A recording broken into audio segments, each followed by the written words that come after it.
Yesterday, President Biden visited Maui to take a tour of the decimation from the wildfires and wanted to do a quick recap of that and also a couple of other items like vigil that took place and other updates on the wildfires.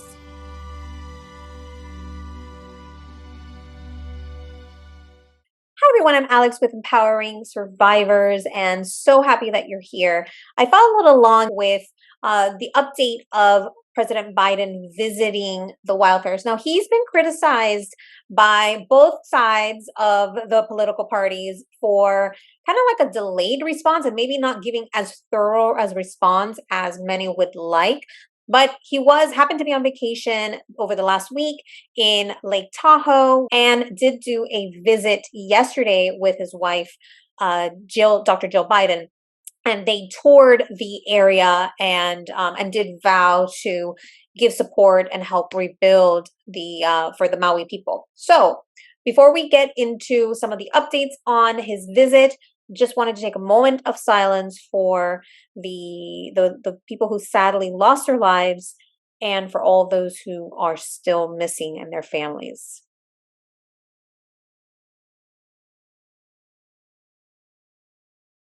And before we dive in, if you haven't yet subscribed to my channel, I'd love for you to join the Empowering Survivors family so that we can be the voice for survivors, missing persons, and those who don't have a voice.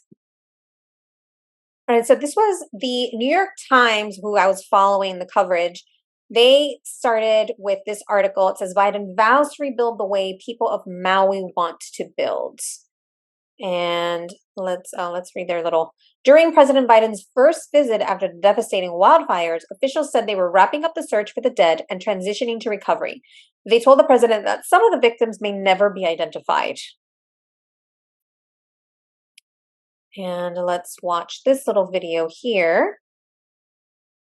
To my left is the banyan tree, beloved by this community for over 150 years. Here in the former capital of the kingdom, Hawaii, that has stood for generations as a sacred spot of exceptional significance. Today it's burned, but it's still standing. Trees survive for a reason. I believe it's a very powerful symbol. What we can and will do to get through this crisis. For as long as it takes, we're going to be with you. The whole country will be with you.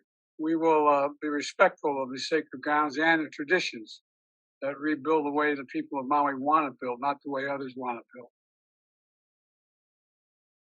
The devastation is overwhelming, Biden says after seeing wildfire damage. So here they must be doing some type of let's see what it says here. President Biden and Jill Biden, the First Lady, participating in a blessing ceremony in Lahaina, Hawaii on Monday after fire devastated the town. So this is a ritual that they're participating in. President Biden toured the scorched remains of Lahaina, coastal town on the Hawaiian island of Maui, on Monday in his first visit since devastating wildfires killed more than 100 people and left behind scenes of twisted metal and hollowed-out homes. Mr. Biden, who broke away from his summer vacation on Lake Tahoe, Nevada, met with survivors of the fires and with emergency workers and state and local officials. The president hugged Governor Josh Green, a Democrat, and walked arm in arm with him to Marine One for a 20-minute aerial tour of the wreckage. Sporting a green and yellow lei, he told community members, "The entire country is here with you." The devastation is overwhelming, Mr. Biden said as he stood near a 150-year-old banyan tree, a cherished landmark in Lahaina. He said the tree symbolized the resilience of the Maui community. The president, who was joined by Jill Biden, the First Lady, also sought to assure residents of Maui that they would be involved in the recovery process. We will be respectful of the sacred grounds and the traditions and rebuild the way the people of Maui want to build, not the way others want to build.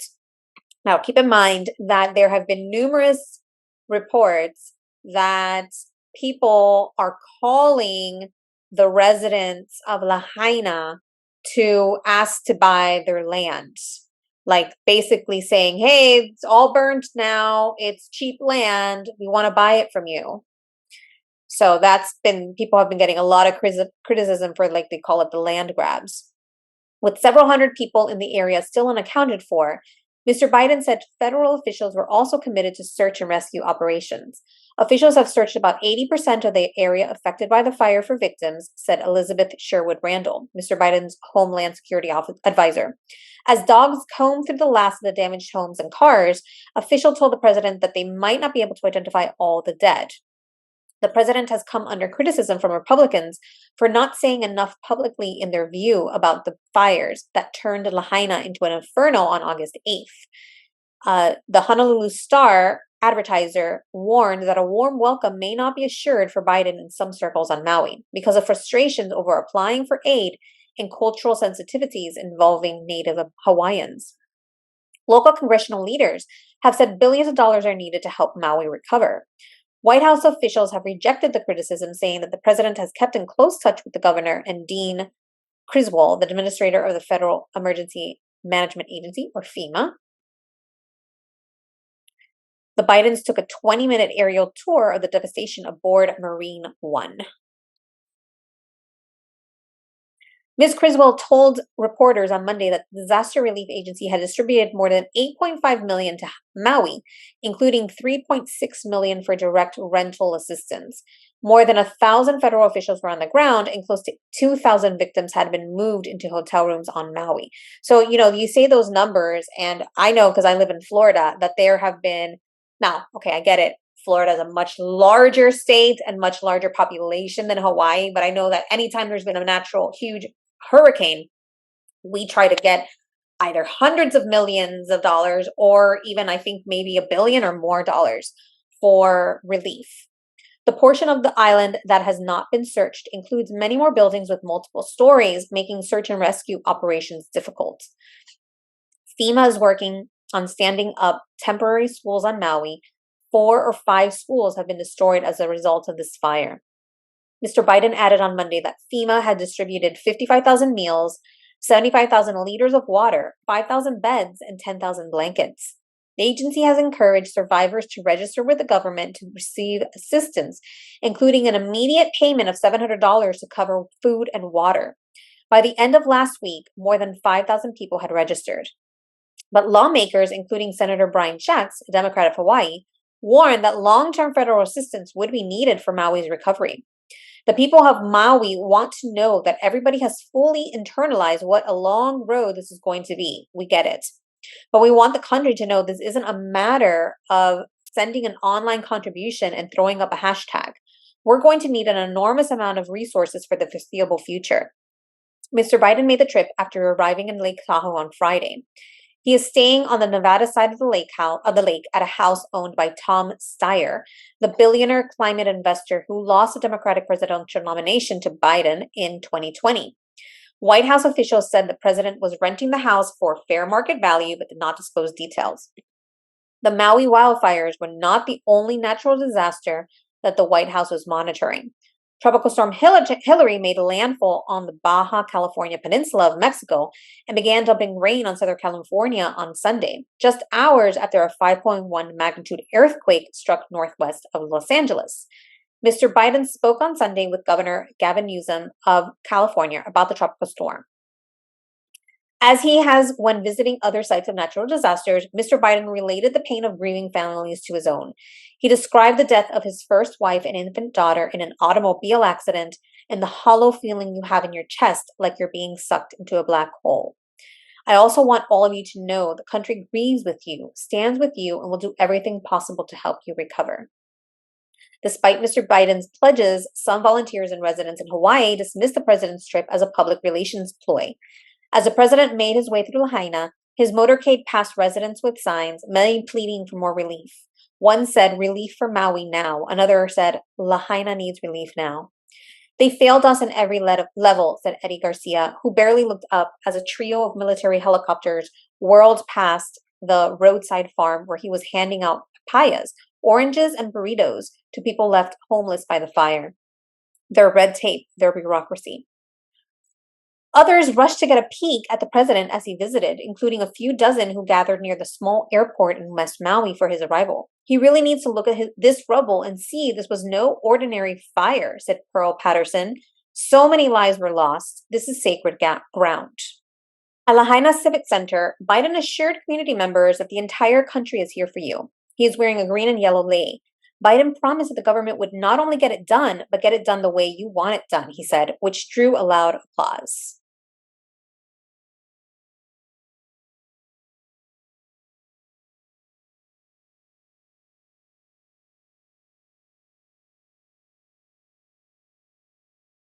Most survivors of the fires have moved out of shelters to hotels or other housing.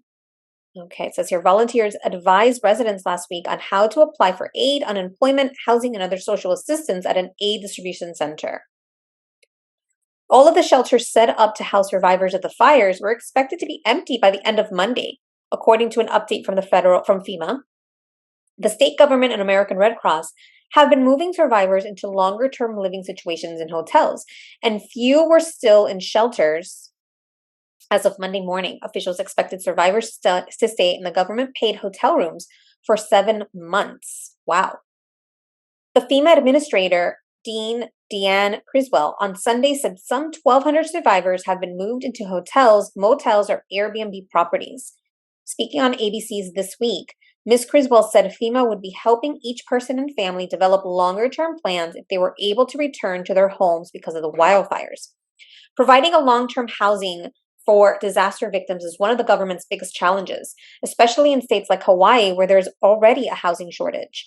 Maui's remote location makes it even harder because manufactured mobile homes must be transported across the ocean. Even so, officials expect to have long-term housing in place by the spring. So we are currently in August. Spring means what? March, April, May? I guess they got to build it, right? So many properties were destroyed. They've got to rebuild a ton of properties. So here are some more photos of Biden touring the grounds. I think here they were doing the ritual.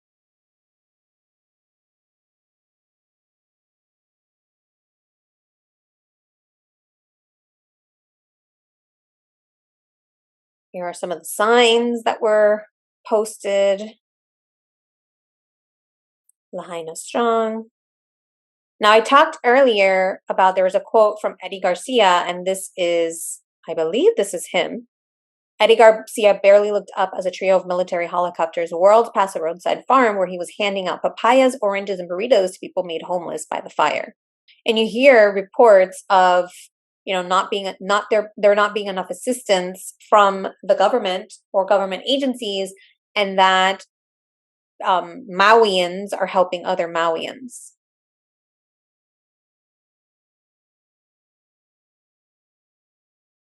This is when they arrived.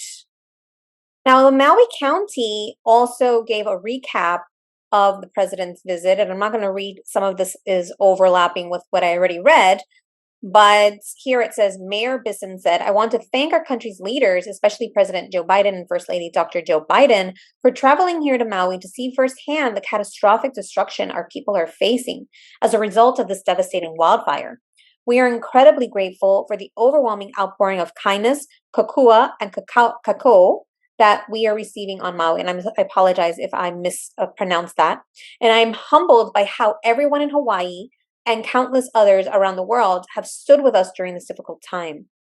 After the visit to Front Street, the President and First Lady traveled to the Lahaina Civic Center, where they spoke to a group of more than 100 wildfire survivors and their family members. There, President Biden spoke to the crowd and reiterated his commitment to rebuilding Lahaina in a manner consistent with the priorities of area residents who were impacted by the tragedy. And I hadn't seen this earlier, but I think this is so beautiful. On Saturday, a 500-person paddle out took place in Waikiki as Honolulu residents showed their support for those impacted by the fire. The relatively last-minute event drew a massive crowd of mourners and those looking to help. Lahaina, it's like apocalyptic ground zero action, and the smell is gnarly. The energy of the people has been amazingly strong and resilient, and I give them a lot of credit for banding together the way they have, said Dwayne DeSoto, the CEO of Nakamakai, the company that organized the event. And here are some photos of that. This is the aerial view of people taking part in the community paddle out for the victims of the Lahaina wildfires in Honolulu. That was on August 19th. Very cool. Oh, that's a video. Very cool. I love that it's so colorful. And this looks like a heart.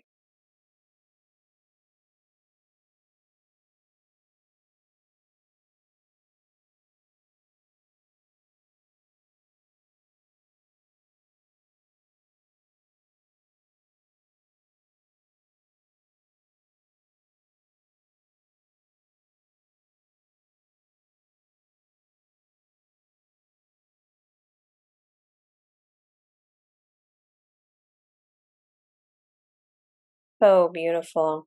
Oh,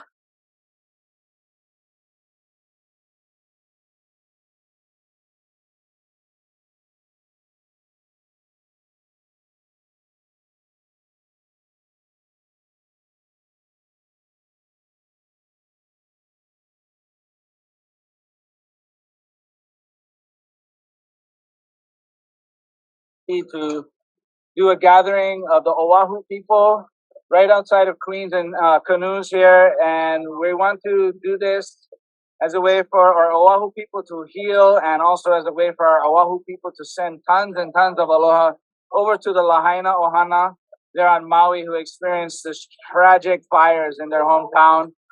As they're rebuilding, as they're recovering, we as neighbor islands are going to show that our community doesn't just land here on the island. It lands with all of our islands and all of our family and Ohana on those islands. We love you guys and we're here for you.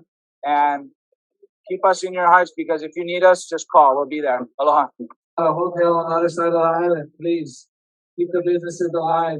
Right now, there's thousands of cars sitting in the. Oh,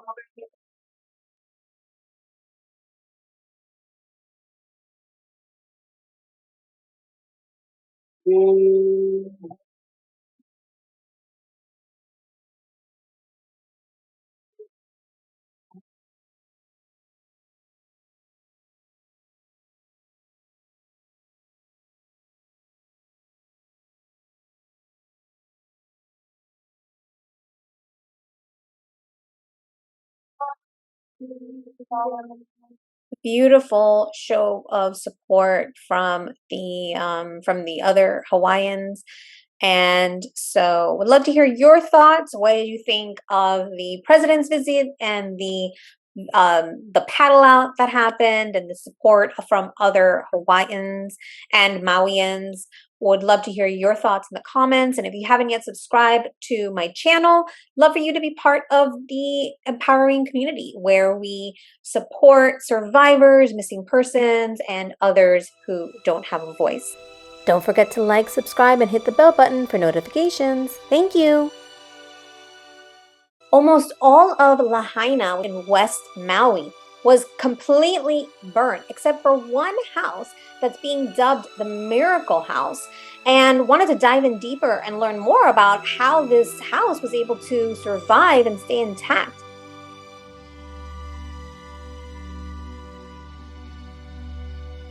Hi everyone, this is Alex with Empowering Survivors, and we've been covering the Maui wildfires for a couple weeks now. And of course, there was devastation. Many people died, homes, businesses, the community was destroyed. Cars, even animals, pets lost, missing, and a lot of recovery efforts there now. And even President Biden visited, but what we're talking about today is the Miracle House and how it was able to survive. This is being covered by many media outlets, but here I have an article from the Daily Mail, and it says that the owner of the Lahaina Miracle House, that was only one spared by devastating Maui wildfires, shares secrets of how the $4 million property survived. Amid the rubble that is now Lahaina stands one seaside home left untouched by the devastating fires that decimated the town on Maui. The home's owners, Dora Atwater Milliken and her husband Dudley Long Milliken III, recently made relatively minor adjustments to the $4 million house that may have been the key to its preservation. Aerial photos show the red-roofed home with a bright white facade still in seemingly pristine condition against a gray-toned ashen landscape by which it is surrounded. The fire's death toll is currently tallied at 114, with the number expected to continue rising. It's a 100% wood house So it's not like we fireproofed it or anything, Dora told the LA Times. But the couple did recently replace the asphalt roof with a heavy gauge metal one and cut down on foliage surrounding the home in order to reduce the risk of termites spreading to the house. Atwater Milliken, 63, said none of the changes that were made were done with the idea of fireproofing in mind, but it was these changes that ultimately saved it from ruin. And so here is the house. And so I guess apart from the roof being metal and there not being a lot of foliage around, also this side happens to be water, right? So at least one side of them is water. I'm not sure what this is here on the other side of it, but it doesn't look like that's a property. So basically, it had no property on two sides of it, a roadway, and not a lot of shrubbery around it. So I could see where logistically that property could stay. Many people are also calling this photoshopped, but this is from Getty Images, so I don't know. But some people are saying that it's very suspicious. Her name, Hurricane Dora, was the hurricane that went by. This lady's name is Dora. People are saying that she paints electric wires, and the electric wire is what is alleged to have sparked the original fires. So a lot of things that people are saying seem very suspicious, but there's up until now, there's no proof that Dora is not a real person and that this is a fake home. So it says here, aerial photos show the red-roofed home with a bright white facade still in seemingly pristine condition against the gray-toned ashen landscape by which it is surrounded. Dora Atwater Milliken said she and her husband recently made relatively minor renovations that likely prevented the massive fire from destroying the house. The other thing is that they weren't home, allegedly, or apparently. When all this was happening, there were pieces of wood, 12 inches long, that were on fire and just almost floating through the air with the wind and everything, she said. Now, if she wasn't there, how does she know that? They would hit people's roofs, and if it was an asphalt roof, it would catch on fire. And otherwise, they would fall off the road and then ignite the foliage around the house. Roofs are the primary factor contributing to a home's flammability because they are the largest surface area upon which embers can land. The couple were visiting family in Massachusetts when the fire began a week and a half ago. Atwater Milliken and her husband have lived on Maui for close to 10 years and bought the house about 3 years ago. She's an artist whose paintings focus on New England coastal scenery, and he is a recently retired portfolio manager. A day after the fire, the county called the Millikens to inform them their house had survived. Since then, many have dubbed their home a miracle house. The house, which opens up to an extensive lower level and backyard on the ocean-facing side, is shown here with its previous roof. So that's the previous roof, and also there's a lot of foliage here. So whatever they did, it seems that they either reduced the foliage around the house, or maybe there was no foliage. Maybe some of it, but here there's a lot of foliage in this particular picture.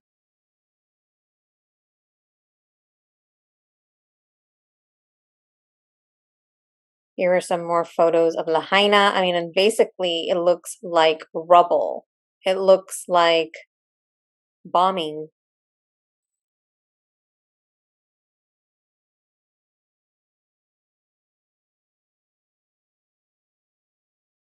And here is what people are saying is the spark that was possibly the original electric spark that caused the wildfires.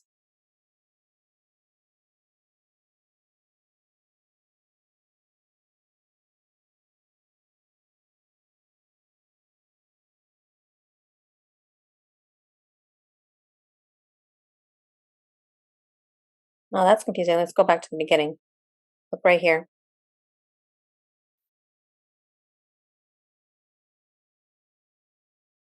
There we go. That's the flash. It says here, dramatic footage captured the moment that one of the wildfires on Maui may have been sparked. Video shows a power line gong going down during a storm, which could have started the tragic fire. The video, captured at the Maui Bird Conservation Center near Makawao, appears to show a bright flash in the woods at the exact time 10 sensors recorded a significant incident in Hawaiian Electric's grid on August 7th. Whisker Labs, a company that uses a sensor network to monitor electric grids across the United States, told the Washington Post the bright light was probably an arc flash, which happens when a power line faults. I mean, conspiracy theories have now started about this house, but I just found it fascinating that this one house is remained without being burned. So what do you think? Is it a miracle house? Let me know your thoughts in the comments. And if you like this video, please hit the thumbs up. And if you haven't yet subscribed to my channel, love for you to be part of the empowering family. Let's be a voice for missing persons, survivors, and those who don't have a voice. Don't forget to like, subscribe, and hit the bell button for notifications. Thank you.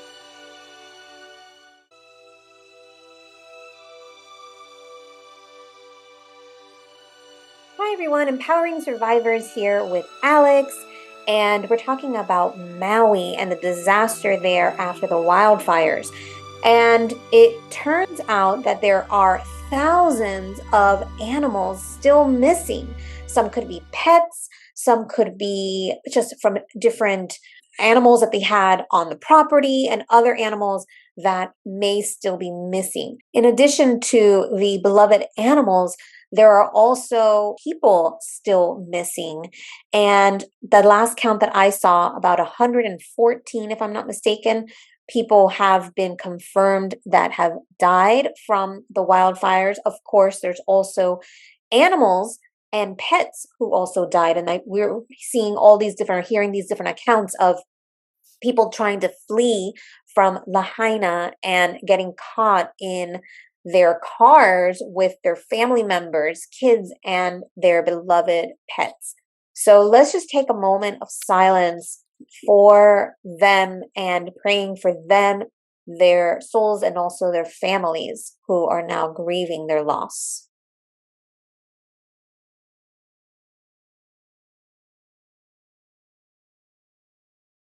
And now we're going to dive in and talk more about the search, rescue, and recovery efforts for the animals in Maui. And before we do that, if you haven't yet subscribed to my channel, I'd appreciate if you join our empowering family where we cover missing persons, survivor stories, and we like to be the voice for the voiceless, supporting victims in advocacy and justice. And so let's go ahead and dive in. So there's a bird sanctuary in Maui that was under fire. And so it says that the Maui Center houses some of the world's rarest birds, and staff saved it from the flames. The Maui Bird Conservation Center houses critically endangered Hawaii birds found nowhere else on Earth, including some currently extinct in the wild. So I thought this was really cool. Let's see if we can watch this. And is there volume? Okay, this just must be the CCTV.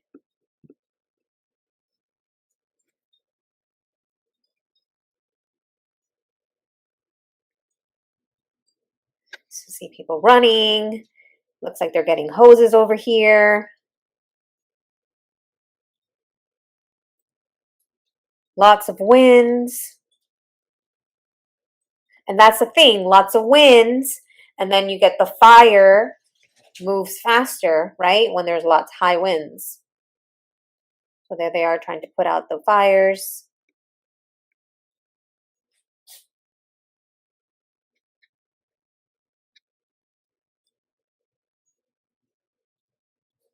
Wanted to share some other doggy. There are some vets that are finding, like humane societies are finding dogs and pets and also taking care of them. So that's become a whole huge. And actually, I had a story here that I don't know why I don't find the link now, but there's actually canines that are going, canine units that are going to search for humans, for missing persons, right? Because there's all missing still, going to find missing persons. And of course, if there's pets or animals or others that are missing, you know, the dogs, the canines can help find those as well. And unfortunately, I did read that they're, in some cases, they're not doing search and rescue, they're doing search and recovery. So they're getting cadaver dogs that are looking for dead bodies, unfortunately. But it is the reality if still so many people are missing, that either they died in the fire or they died in the ocean. So but hopefully the canines do find some of the missing people and are able, if some of them are alive, that they're able to reunite with their families. And so I wanted to show, let's do the vets. Maui vets race to save injured pets left behind in the fires. 3,000 animals still missing. It might take days or weeks to really understand the extent of the damage. Let's see if we can listen here. And reunite them with their efforts grow in Hawaii. The Maui Humane Society says it has been working to rescue missing pets, treat those that are injured, and reunite them with their owners. Will Carr has more from Maui. Hi, Will. Terry, a little bit of good news, and we haven't had much of it on the island of Maui today. For the first time, the road behind me is open. This leads to West Maui, allowing residents to go in for the first time in more than a week to see what's left. You can see those orange cones leading up, and traffic is actually moving. In the days before this, there was a long line of cars. Today, they're finally allowed to go in to see, like I said, what's left. They also are looking for the missing. There's still hundreds of people missing, and there's an estimated 3,000 pets that are missing. We spoke with the Maui Humane Society. They said that roughly around 60 pets have been brought in, and many have gone through severe trauma. They have terrible injuries. Take a listen to Katie Shannon with the Maui Humane Society. We've had some animals come in, we are assuming with smoke inhalation, and we are treating them for that. But we have also seen severe burns. Cats that look, I don't think that their owner may even know that it is their cat, because they look so burnt. Their ears are burnt, their faces are burnt. It's just incredibly severe. Really a gut-wrenching portrayal of what they're dealing with, but there have been some silver linings, owners being able to reunite with their pets. There's one dog named Roman who was with a dog sitter when the fire broke out. The dog sitter jumped into the ocean. We're told Roman didn't want to go, and he was missing for a couple of days. A bystander found him, took him into the Humane Society, and through his microchip, they were able to reunite Roman with his family, and they tell me that is one of the biggest things that they've done here, that they are leaning into, is being able to reunite families with their pets, and that is why they are working 24/7. Terry. Well, that is a great story, Will, given how important these pets are to us. Thanks very much for that. Of course. I can just imagine. I mean, pets are part of the family, right? So let's see here. Because thousands of pets in Maui are currently missing. And here are little some of the dogs being treated.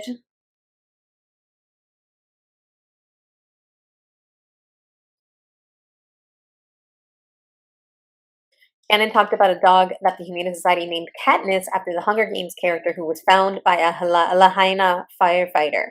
Katniss, who suffered burns to paws and bones, was given to a medical transporter who drove the dog to the Humane Society offices. Oh, look at these babies. Yeah, poor babies for real. Poor babies. Oh. Our animal care staff, humane enforcement, and volunteers were actually able to transport her from the car into the veterinary clinic, and we immediately attended to her pain and the medical needs that she needs. But you can tell that the animal was truly in shock. She's in a lot of pain that is being monitored, and we are really hoping for a positive outcome. This reminds me of that horrible wildfire that was, I believe it was in either Australia or New Zealand, but that went on for a really long time, and you had these koalas in shock, and they were burned and they were dehydrated, and it's just so sad. At least dogs can run really fast, right? I mean, koalas have to go up on trees. But of course, at the rate that the fires were going through Lahaina, I don't even know what dogs or cats or other animals would have thought to do. It's so sad. The Humane Society has had 367 reports of lost pets and is urging pet owners to file a lost report to facilitate identifying and matching any found animal. So here they're treating them for, I guess, smoke inhalation. Right, because it's not just, one of the things that happens with fire, it's not just the actual flames. People can die or be injured by the smoke. Oh, this is a dog named Roman. Dog named Roman was with a dog sitter who jumped into the water to flee the fire, but the pet didn't jump in. According to the Humane Society, Roman was found Thursday and treated at the Humane Society for burns to its paws, legs, back, and body. That Roman? The dog had a microchip and its owners were notified and they were reunited. That's why we are here. We love animals. Yes, yes, yes, yes. And let me see if I can pull up there was another article about dogs as well. Dogs with paws burnt down to the bone. Oh, it's so sad. Animal rescuers on Maui have been seeing horrifically injured pets, including dogs with paws burned down to the bone. So before I forget, there are some fundraisers for not only missing people, but also for pets. So if I find any of those, I'll make sure to share those fundraisers as well. The deadliest U.S. wildfire, in more than a century, has also left hundreds of pets dead and injured, with an estimated 3,000 animals still reported missing in the epicenter in Lahaina. We have seen animals come through our shelters that have severe, severe burns. We have seen dogs that have essentially had their paws all the way burnt down to the bone from running from the fire. That is so sad. And here, is this little Roman? I think this might be little Roman. Oh, little Roman has his legs wrapped up all the way through his hip. Sweet, sweet Roman. Besides dogs and cats, the Humane Society has been caring for lovebirds, guinea pigs, and rabbits. A chicken had both scorched claws wrapped with blue medical tape. We even have a pig here. A little dog. Oh, look at that sweet face.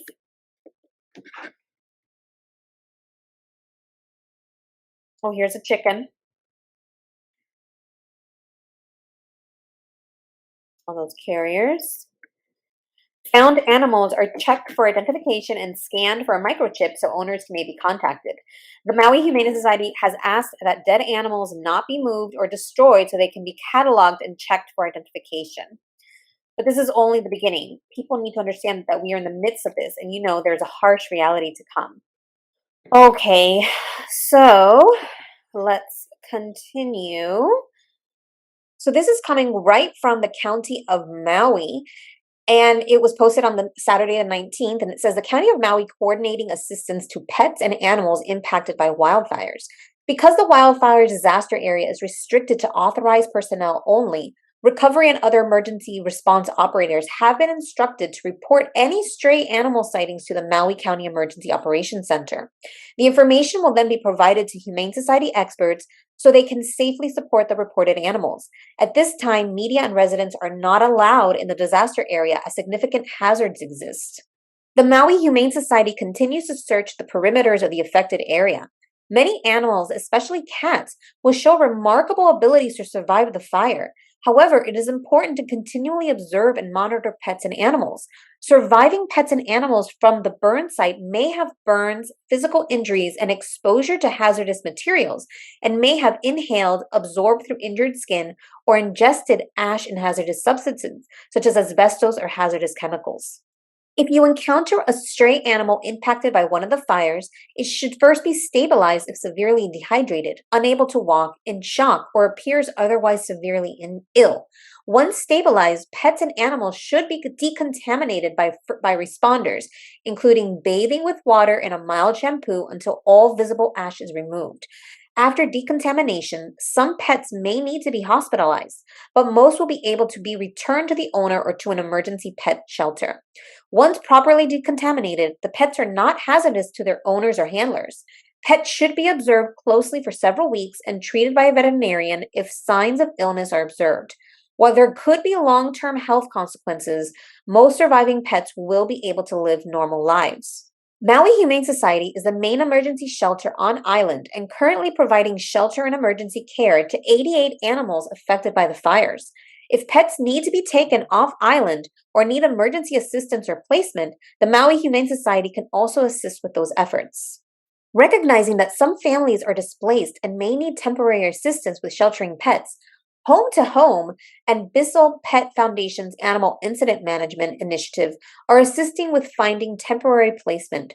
Home to Home is also offering temporary foster care, which is now open to all animals, including horses and lizards and everything in between. Oh, wow, that's so cool. To register your pet on Home to Home or to create a profile to foster a pet, you can visit, and there's a link here, home-home.org. Click foster your pet or become a foster home to create a profile.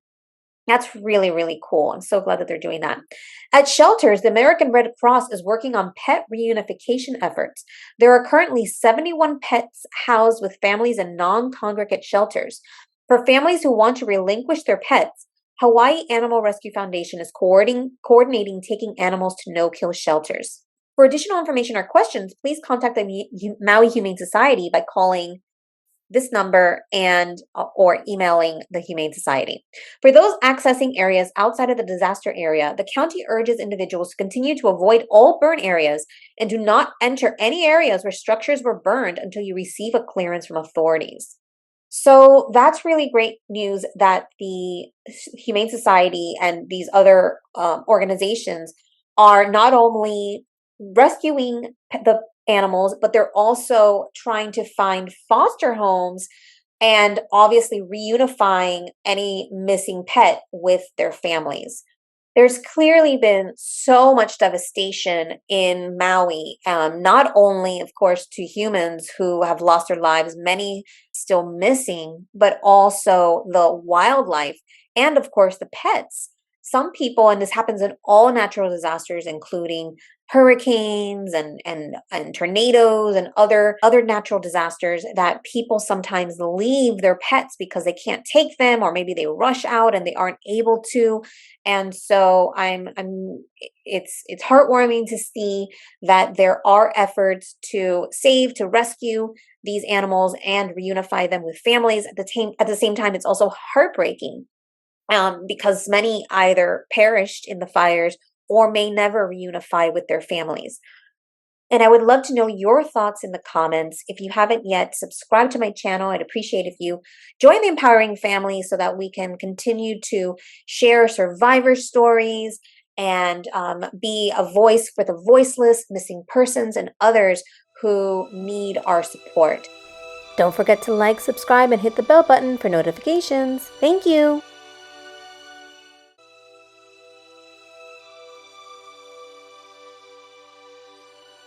In the wake of the tragic wildfires in Maui that had devastated the land, homes, and also lost lives, there's many donations being raised to help the locals. However, there's also some potential scams. So we're going to talk about both now. Hi everyone, this is Empowering Survivors with me, Alex, and I'd continuing to cover this story where their last count, there's approximately, I believe, 114 lives, human lives lost from the fires. And of course, animals that have been displaced, many also who died or that died in the fires, and homes lost. And so there's going to be, and there are several people asking and raising funds. And at the same time, there's also some potential scams. So I'm going to talk about some of these now and see what we can do to support the people in Maui and also prevent some additional scammers. I wanted to start with, this is a local Maui woman. Her name is Kristen Arlen, I think. I don't know exactly how to say her last name, Arlen or Arlen. And she's been giving updates from the boots on the ground and sharing what little bits of information she can, because there is news media there, but they're not necessarily giving a complete picture because several media are not even allowed in the area. So she's kind of giving her perspective and some more of a local's perspective to what's happening. And she shared some information on where to donate. So let's take a listen. Hello, everyone. I was not expecting for my previous video about what's really happening on Maui to get the magnitude of views that it did. So there's like no way I can respond to everybody's comments. So I'm just making a follow-up video. For everyone asking how you can help, we are kind of taking a pause on actual physical donations because we have a surplus of things right now. We have a lot of things coming over on the boats and through the cargo planes on Oahu, but this is going to be a long haul for us. There's still a lot of people that need help. So hold on to the things you want to donate. And when the places need physical donations again, then we will have specific addresses that you can send things to. Right now, if you want to help, monetary donations are going to be the biggest thing. There are a few verified places that you can donate to. And these pages are all on Instagram. I'm not sure if some of them are on TikTok. So one of the first ones is Maui Mutual Aid. That's a good fundraising site. These are all verified. Maui United Way is also another really good place to donate. And Hawaii Community Foundation. And a lot of this information can be found on the Maui Rapid Response Instagram page as well. If you are looking to donate in any way specifically for like pregnant moms or newborns, babies, young children, things like that, then look up Pacific Birth Collective. Also, they have a lot of information on their Instagram page. If you want to donate to one of the guys who's kind of leading the way over on the west side with getting all the donations organized in the supply hubs and getting the generators and the tools they need out there, then you're going to want to follow Blake Remmel on Instagram. He has so much great information. He has a GoFundMe, which I will put right here if you want to type it into your website. He's been collecting donations, specifically helping the people on the west side. If you don't feel comfortable donating to him for some reason, there is an entire Instagram page set up with the picture of each family that is displaced and then also their Venmo information. You can pick a family and you can Venmo them directly so they can get the things that they need right now. That Instagram page is called Lahaina Ohana Venmo. So I'll put that right here if you want to search that up on Instagram. Lastly, one of our famous MMA fighters, Ilima, started a Maui Fires fundraiser. She was trying to raise $1 million. She's raised about $2.5 million right now. She is actively working with the nonprofits here to distribute the funds equally as well. So if you prefer to donate to the fundraiser that she started, you can go to Ilima's page on Instagram, and her fundraiser is linked in her bio. So I know it's a lot of information, but I'm just trying to share as much as I can with everyone on the mainland US for monetary ways to help right now, because we currently don't need supply. The supplies we need are like generators, hazmat suits, things like that, which actually Blake has an Amazon wish list for that if you head to his Instagram page. So I hope that's helpful. We appreciate all the support, no matter how small.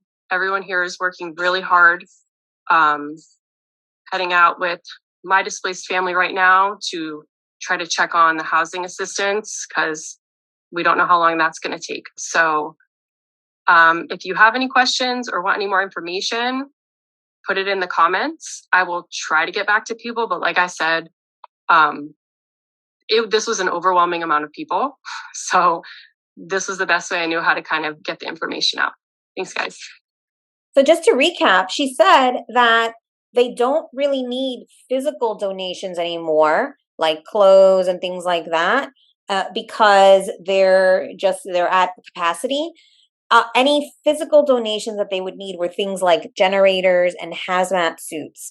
And so she did say that one of the people that she recommended, Blake Bramall, has an Amazon wish list that apparently has some of those items. And so she does recommend some of the verified donation resources are Maui Mutual Aid, Maui United Way, Hawaii Community Foundation.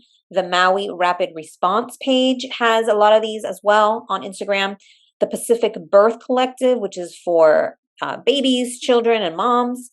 And she said Blake Bramall has also is collecting funds through his GoFundMe. And then Elima, who is a local MMA fighter, also has a fundraiser. So definitely, before you donate to any cause, do your research, of course. And that leads me to what I wanted to share also about potential scammers. The Maui police is just warning people because, of course, whenever there's tragedy, someone wants to take advantage. And so the Maui Police Department says that there's potential donation scams. Maui Police Department wants the public to stay vigilant and cautious when dealing with any solicitation for donations, especially if it involves law enforcement or public service organizations. Here are some general tips to help you avoid falling victim to scams. Verify the source. Always make sure the PSA or solicitation is from an official and legitimate source. Verify the contact information, website, and contact details provided in the communication. Scammers often create fake websites to mimic legitimate organizations. Don't share personal information. Never share personal or financial information through unsolicited emails, phone calls, or messages. Check for secure websites. Make sure it uses the secure connection before entering any payment details. So as an example, it says, make sure you're looking at HTTPS in the URL and a padlock icon. Be wary of urgency and pressure. Scammers often create a sense of urgency to pressure you into making quick decisions. Use trusted payment methods. If you decide to donate, use well-known and trusted payment methods. Avoid wiring money or using methods that are difficult to trace. Some reputable organizations include the Maui United Way, which she mentioned, as well as the Hawaii Community Foundation.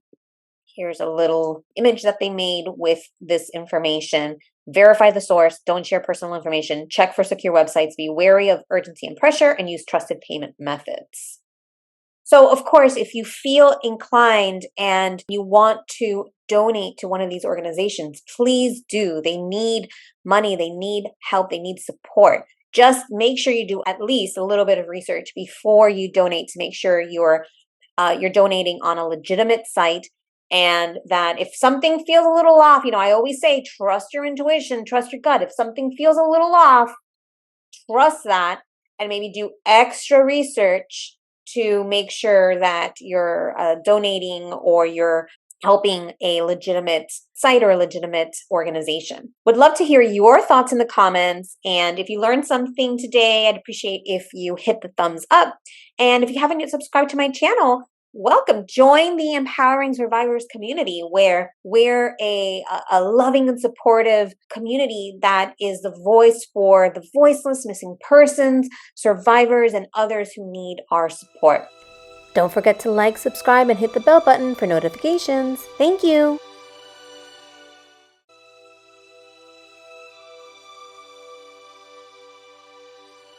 Welcome, everyone, to Empowering Survivors. What are we doing today? We're talking about Maui, in particular, the wildfires that hit Lahaina and the area of Maui and the devastation that's happened over there. From the last count that I saw, there was approximately, over 100 people have reportedly died, and the amount is expected to rise. There are at least 1,000 people still missing, and with something like wildfire that went so quickly and devastated so much in such a quick period of time, there is a possibility that those 1,000 people are no longer with us. So before we continue, just wanted to take a moment to do a moment of silence for those victims, families, missing persons, and everyone who's involved in the rescue and the recovery efforts.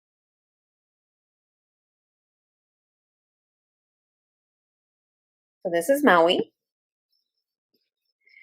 And right here, these are, this is Lahaina, right here on the west side here. And then it's delineated here, the West Maui Wildfires. So this is where, and then so when people were evacuating and going into the ocean, that's where they were going, right into the ocean here. And then it says that there's another upcountry Maui wildfire over here. And I thought that there was a third one, maybe over here somewhere. So those are the, at least per Google Maps. I didn't want to show where the wildfires were. I just wanted to show the map of Maui. And so they were saying one side looks like a third world country, disaster zone, and the other side is people are having 5-star dinners. So I thought that was a really interesting comparison she made.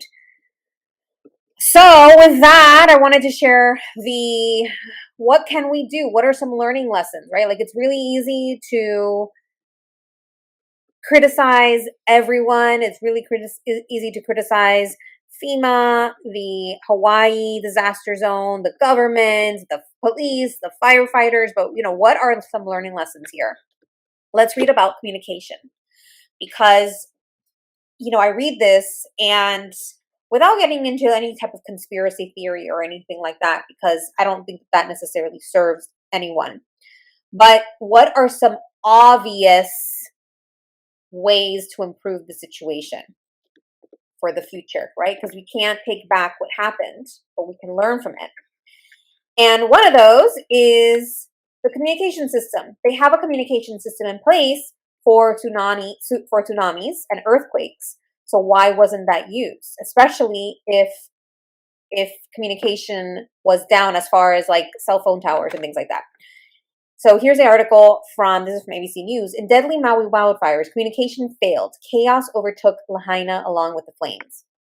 The hours before a wildfire engulfed the town of Lahaina, Maui County officials failed to activate sirens that would have warned the entire population of the approaching flames, and instead relied on a series of sometimes confusing social media posts. Well, that's interesting. It says burnt boats sit in waters. So even the boats were on fire. In the hours before a wildfire engulfed the town of Lahaina, of course, there's another ad. Maui County officials failed to activate sirens that would have warned the entire population of the approaching flames, and instead relied on a series of sometimes confusing social media posts that reached a much smaller audience. Power and cellular outages for residents further stymied communication efforts. Radio reports were scarce, some survivors reported, even as the blaze began to consume the town. Roadblocks then forced fleeing drivers onto one narrow downtown street, creating a bottleneck that was quickly surrounded by flames on all sides. At least 80 people have been confirmed dead so far. So this is a couple of days old. The silent sirens have raised questions about whether everything was done to alert the public in a state that possesses an elaborate emergency warning system for a variety of dangers, including wars, which is kind of interesting, including wars, volcanoes, hurricanes, and wildfires. And I imagine that they had to have some system in place from Pearl Harbor days, right, where there were literal wars happening. Hector Bermudez left his apartment at Lahaina Shores shortly after 4:30 p.m. Tuesday after the smell of smoke woke him up from a nap. He asked his neighbor if he was also leaving. He said, "No, I am waiting for the authorities to see what they are going to do," Bermudez recounted. And I said, No, please go. This smoke is going to kill you. You have to go. Please. You got to get out of here. Don't wait for nobody. And, it's interesting because I don't live in California. I've never lived in California, but you see and you've heard reports from people who lost their homes and how quickly the wildfires went in. And this was even faster than that. But you don't play with those things. So maybe because he was elderly in this case, harder to move around. But those are the types of things, it's like, sure, maybe in some cases, evacuating might be worse, but there needs to be a plan. I think this is a big wake up call for many people of having a plan. I know in California, they have their like to go bags ready in case they need to evacuate quickly. His neighbor, who was about 70 and has difficulty walking, refused. Bermudez doesn't know if he survived. Officials with Maui's emergency management agency did not immediately respond Friday to questions about sirens and other communications issues. Hawaii's Attorney General Ann Lopez said her office will be conducting a comprehensive review of decision making and standing policies surrounding the wildfires. My department is committed to understanding the decisions that were made before and during the wildfires and to sharing with the public the results of this review, adding that now is the time to begin this process of understanding. The Associated Press created a timeline of the wildfires using information from multiple sources, including the county's announcements, state and local emergency management alerts, and interviews with officials and survivors. The timeline shows public updates on the fires were spotty and often vague, and much of the county's attention was focused on another dangerous, larger fire in the upcountry Maui, which I showed you a little bit ago. The Lahaina was one fire, but there was a dangerous, larger fire in the upcountry Maui that was threatening neighborhoods in Kula. It shows no indication that county officials ever activated the region's all-hazard siren system and reveals other emergency alerts were scarce. In the hours before the wildfires began, however, warnings about high winds were frequent and widely disseminated by the county and other agencies. A hurricane passing far to the south was expected to bring gusts of up to 65 miles per hour, residents were told on Monday. The upcountry fire started first, reported not long after midnight on Tuesday, and the first evacuations near Kula followed. The fire near Lahaina started later, around 6:37 a.m. Tuesday. Some homes in Lahaina's most inland neighborhood were evacuated, but by 9:55 a.m., the county reported the fire was fully contained. Still, the announcement included another warning that high winds would remain a concern for the next 24 hours. The power also went out early that morning, leaving several thousand customers in the Lahaina West Maui region and upcountry without electricity. Several downed power lines required repair. By 11 a.m., the firefighting crews from several towns and the Hawaii Department of Lands had converged on the upcountry fire, but wind gusts reaching 80 miles per hour. So that's even worse. So at first it was 65 miles per hour, now it's 80, made conditions unsafe for helicopters. At 3:20 p.m., more upcountry neighborhoods were evacuated. The Lahaina fire, meanwhile, had escaped containment and forced the closure of the Lahaina bypass road by 3:30 p.m. The announcement, however, didn't make it into a county fire update until 4:45 p.m. and didn't show up on the county Facebook page until nearly 5 p.m. when survivors say flames were surrounding the cars of families trapped downtown. So that was part of the bottleneck, that they barricaded some roadways, and so people were going, and you're going to major road, or not a major, but you're going through like the main roadway, and they're barricaded. So you're basically, it was almost like a trap there. But while the Lahaina fire was spreading, Maui County and Hawaii Emergency Management Agency officials were making other urgent announcements, including a Facebook post about additional evacuations near the upcountry fire and an announcement that the acting governor had issued an emergency proclamation. In the upcountry evacuation Facebook post at 3:20 p.m., Fire Assistant Chief Jeff Gizea shared an ominous warning. The fire can be a mile or more from your house, but in a minute or two, it can be at your house. Mike Kicino lived below the Lahaina bypass in one of Lahaina's more inland neighborhoods. He went to his house at 3:30 p.m. and minutes later realized his neighborhood was quickly being enveloped by flames. He yelled to the neighbor kids to get their mom and leave. He ran inside to collect his wife and the dogs they were watching, and he, along with others in the neighborhood, then jumped to their cars to leave. He listened for announcements on his car radio, but said there was essentially no information. The government's social media attention turned from upcountry back to Lahaina at 4:29, when Hawaii EMA posted on X, formerly Twitter, that the local Maui EMA had announced an immediate evacuation for an inland subdivision in Lahaina. Residents were directed to shelter at the Lahaina Civic Center on the north side of town. Just before 5 p.m., Maui County shared a new Lahaina fire report on Facebook. Flare-up forces Lahaina bypass road closure. Shelter in place encouraged. Oh, so this is interesting. So that's, remember a moment ago I said sometimes you want to evacuate, but that could actually be more dangerous. And I'm just thinking about Florida with hurricanes, and what happens is that there's usually a cone of where it's going to go, projected cone. And if you're in the, in the center of that cone, you're definitely usually, if it's strong enough, encouraged to evacuate, especially if you're on the coast. And what happens though is sometimes there's bottlenecks or traffic, bumper to bumper traffic on the highways because so many people want to evacuate. But because Florida is so big and there's no certainty where it's going to go, just like here with the fires, evacuation or moving around could sometimes be more dangerous depending on where it goes. So I think that's where it's saying here that it said shelter in place instead of driving because of the road closures. So very interesting, and it just sounds so devastating. Clearly, that emergency siren system should have been placed. That should have been started. But it sounds like there was just utter chaos because they didn't know exactly what was happening. And they even said because of the high winds, the 80-mile-per-hour winds, that the helicopters, it was hard for the helicopters, who are probably the ones that were getting that aerial view of what was happening. It was dangerous for for helicopters. So I could see where this is definitely a chaotic situation. Many were already running from the flames. Lynn Robinson evacuated from her apartment near the waterfront's Front Street at 4:33. There was no warning. There was absolutely none. Nobody came around. We didn't see a fire truck or anybody.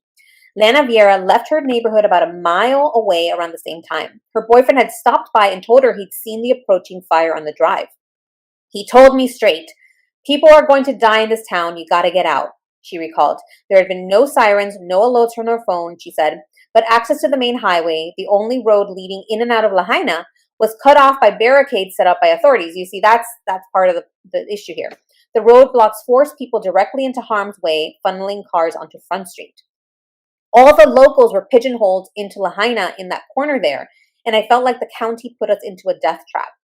Nathan Baird and his family escaped by driving past the barricade. Traffic was all over the place. Nobody knew where to go. They were trying to make everybody go up the Civic Center, and it just didn't make sense to me. I was so confused. At first, I was like, why are all these people driving toward the fire?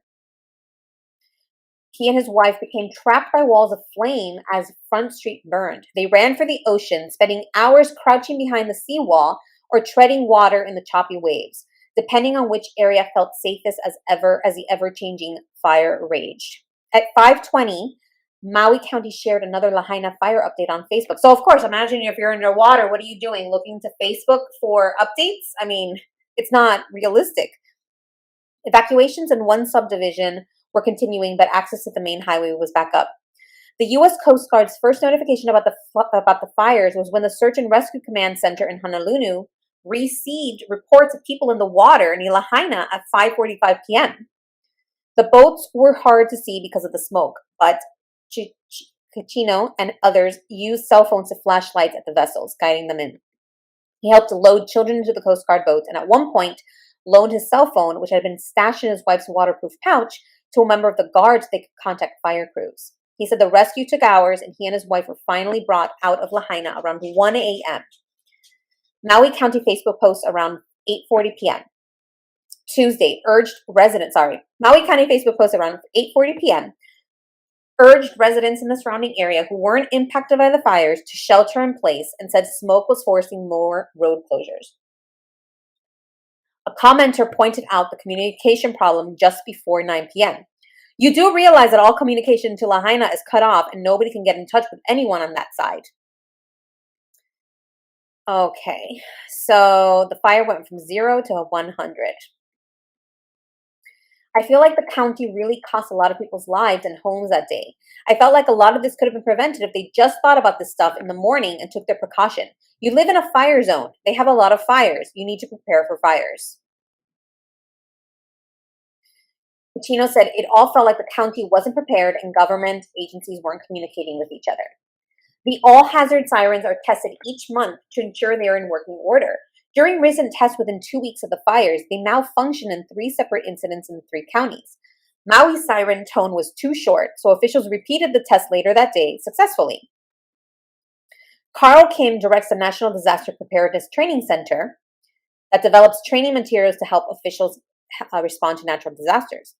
Kim said it's too soon to know exactly how the warning and alert system might have saved more lives in Lahaina, and noted that wildfires are often more challenging to manage than volcanic eruptions, tsunamis, and even earthquakes because they are more difficult to detect and track over time.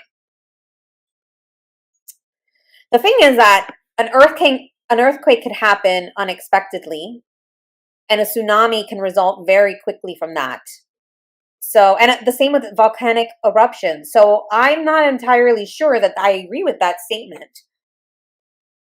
I think it's a wake-up call. We have to invest more in understanding of wildfires and the threats that they provide, which aren't as well understood. So one thing, and I didn't say it here, that I thought it was in here. I had read this earlier, that one of the issues is that they said that they didn't do the alert system because with tsunamis and especially with tsunamis, that when they hear those sirens, they are taught to go to inland, to the high land, to the high areas. And so if they would have heard the tsunami, or if they would have heard the warnings, then they would have been going right to the fire and potentially hurt more people. But really, at least if they would have heard the sirens, they could have tried to find more information. Maybe they could have turned on radios, right? People were just going to sleep and were waking up and starting to see the fires at 6:30 in the morning when people were maybe trying to go to work. Like they said, school was out. And so kids were staying home while their parents were out. So what happened to those kids? Where did they go? So I do believe that there is going to be a lot more, that there's probably going to be, unfortunately, children who passed away, parents who never made it back to their children. Maybe they couldn't even communicate with their kids. Now, this is a more recent article, and there is a little bit of overlap, so I'm not going to read the whole thing, but the Maui emergency chief continues to defend the decision not to activate the warning sirens. And remember, I alluded to that just a moment ago, and this is the response from the emergency chief.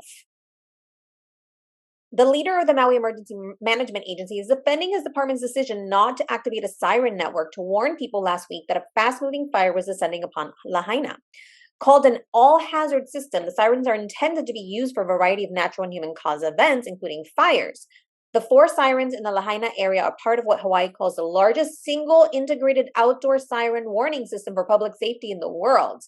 Yet it wasn't enacted in one of the worst public safety disasters in the U.S. history, at least. But in practice, the system is used mainly for tsunami warnings. MEMA Administrator Herman Andaya said, and the Maui Emergency Management Agency didn't consider them, as Civil Beat reported.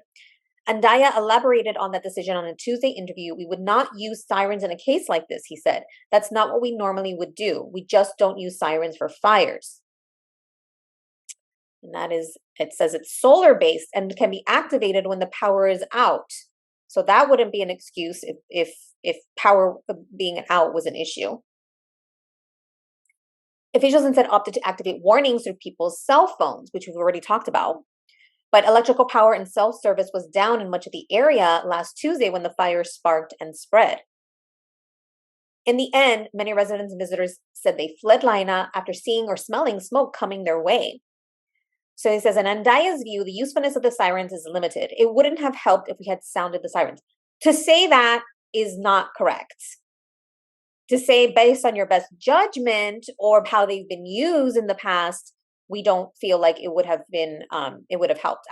I'm going to talk after this on what I think maybe could have been a more useful statement for them to provide, but let's continue reading. Even Adam Weintraub, a spokesman for the Hawaii Emergency Management Agency. So this is the first person was from Maui. This is from Hawaii Management Agency. Said in an interview on Monday that he's not certain sirens would have made a difference. The thing was big enough and hot enough to make its own weather, but I'm not sure that with a wall of flames moving at 40 or 50 miles an hour, that sounding a siren would have provided the level of advance warning that I think people think. We'll be looking at as much data as we can get our hands on to figure out how this happened and what we could have done that would have improved our response and made people safe. Wildfires are going to be a bigger part of the threat picture here in Hawaii in the future. And so it says that the state's website says the sirens blow at 121 decibels, an uncomfortable level comparable to a jet plane taking off. Residents are familiar with the sounds due to monthly tests of the system. But Andaya suggested people indoors might not have been able to hear it, particularly with the intense winds that were blowing up to 80 miles per hour. It's an outdoor siren, so if you're in your home and watching TV or whatever the case may be, you may not hear a siren. Using the sirens, which the public tends to associate with tsunamis, could also send the wrong message to the public. What do you do if a siren sounds? You think, oh, I need to go Mauka, which is where we don't want them to go, he said, given that flames and winds were moving from the mountainside toward the ocean. According to Andaya, the most effective means of sending out an emergency notification in this case was a wireless emergency alert, or a WEA, and the emergency alert system, or EAS. Evacuation notices were pushed out through both, he said, although he couldn't remember at what times. The WEA system sends sound and text warnings to compatible cell phones. The EAS blares warnings via broadcasters on TV and radio, but the systems rely on cell towers and electricity, respectively.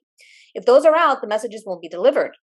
We didn't even know that the power was necessarily down, he said. We do know that there were people who did receive the alert and notifications. We do know that many people were able to evacuate as a result. Some cell towers have backup generators, so Andaya said he believed they were still operational. The county also sent what's called MEMA alerts through a county system that sends emails, delivers text messages, and calls landlines. We just followed what we normally do, which is we put out a WEA and an EAS, he said. If you check the other Hawaii jurisdictions throughout the state, none to my knowledge has used sirens for fires. Andaya was on Oahu last Tuesday when the fire took over Lahaina. Asked if he or his agency would do anything differently, Andaya said no. We used the best system there was, he said. We feel with the resources we had available, this is the best response we could have done. At a press conference on Wednesday, both Andaya and Governor Josh Green declined to say whether sirens would be considered for fires in the future. Both said agencies will be reviewing their practices in light of the Lahaina catastrophe. Green noted when he first moved to Hawaii, people told him the siren signified tsunamis. I mean, maybe there's a type of pulse or a frequency, like, two sirens going off means one thing. 3 pulses means something else. I mean, I don't know. It's not my area of expertise, but if the siren system is there to denote warning, then it should be used for warnings, right? Especially with such a small island where things can happen so quickly. What if there's a mass shooting or a mass building collapse or something else that could, or like the power, like the cell phone towers burn or something happens, there needs to be a better system to get information across. We will find best practices and give updated information, Green said. There are going to be a lot of large changes that we hope to do. Good. I'm glad that he's saying this. Those changes will likely include moving power lines underground and increasing the state's satellite capacity, the governor said. On the county's reasoning and reports of a lack of communication between agencies. We've been asking for days about the warnings for residents ahead of the fire. In a heated press conference today, they finally answered the questions. Could be making its closest approach far to the south of Hawaii Island sometime early Tuesday morning. Dry brush, also low relative humidity, and very gusty conditions. Winds could be gusting upwards of 65 miles an hour. The warnings were loud and clear. Counties started scrambling to get emergency operations centers activated. The EOC brings together the Emergency Management Agency along with first responder leaders, utility companies, bus and handy van operations, plus roads and parks. All this helps the county respond to a crisis quickly. It cuts communication time. It cuts the time you have to search for resources. You have more brain power in one central location. Every county had fires already burning Monday, August 7th. Kauai County activated their EOC at 9:30 Tuesday morning. Honolulu opened even earlier at midnight, and the Big Island at 4 a.m. Hawaii News Now had been asking Maui County for days if the EOC was activated and fully staffed. We finally got an answer after asking the question publicly during a press conference. With Hawaii News Now. Can you tell us when the Maui County EOC was activated for the Lahaina fire and which agencies were there when the fire started moving toward the town Tuesday afternoon? Maui EOC was activated on Monday evening at 9 o'clock. Partial activation because of the fires that was occurring out in Kula. And subsequently went to full activation the next day. The EOC can also collectively decide if Haima should sound the warning signs. Andaya said the county chose not to do that, and he said he doesn't regret it. Is used primarily for tsunamis, and that's the reason why many of them are found, almost all of them are found on the coastline. The public is trained to seek higher ground. Had we sounded the siren that night, we're afraid that people would have gone Malka. The state's website designates sirens for all hazards, not just tsunamis. Some Maui residents believe the 121 decibel sirens could have saved lives by simply getting people's attention. Residents tell us common sense would have made them turn around if they saw the fire on higher ground. I'm Lynn Kawano, Hawaii News Now. And you could see in the press conference that people were visibly upset and probably exhausted and tired and had very little sleep. And I'm sure that this was not easy for them. But a more appropriate response would have been, based on all the information that we had, based on the way that the siren warning system was used, and based on the intelligence that we had, we decided not to use it because we thought it would cause more problems, that we would have more casualties. We don't know what would have happened. We're not sure what would have happened if we would have sounded the sirens. But based on this information that we have now, we're sorry. We may have made a mistake. And we're going to use this information now to improve the system and have a better, more integrated system that can warn people of all disasters, not just tsunamis, but also earthquakes, fires, hurricanes, and wars. I think him apologizing and him admitting that it was a mistake would have gone a long way in subduing the criticism, right?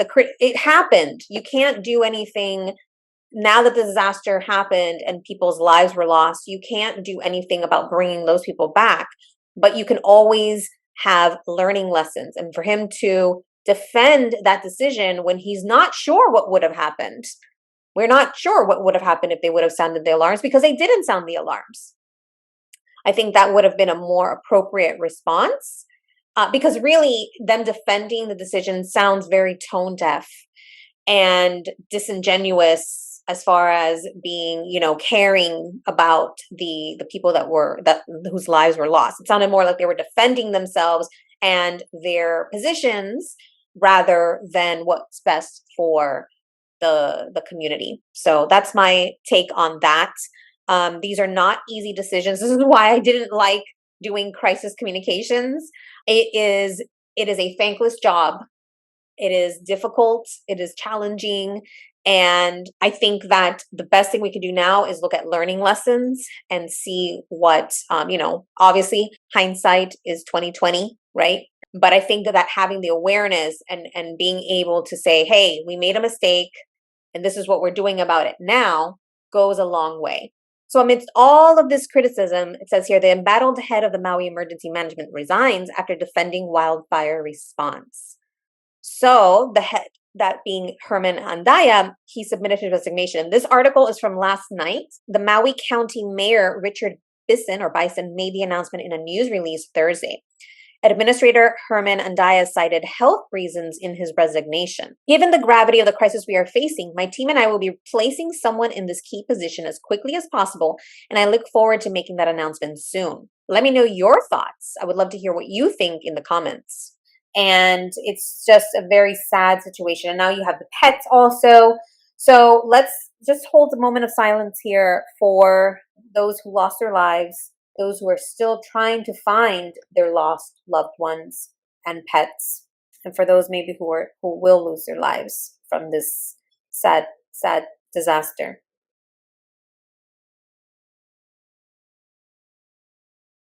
And let's see what we can do collectively to support these families who have lost basically everything, and including some maybe family members as well.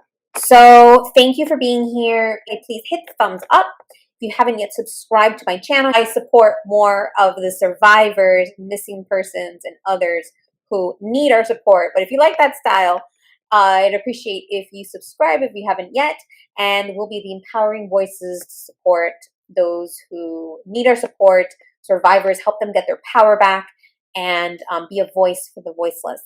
So with that, I wish that you stay safe, stay thriving, trust your intuition, trust your gut, and make sure to keep it empowering. All right, everyone, bye for now. Don't forget to like, subscribe, and hit the bell button for notifications. Thank you.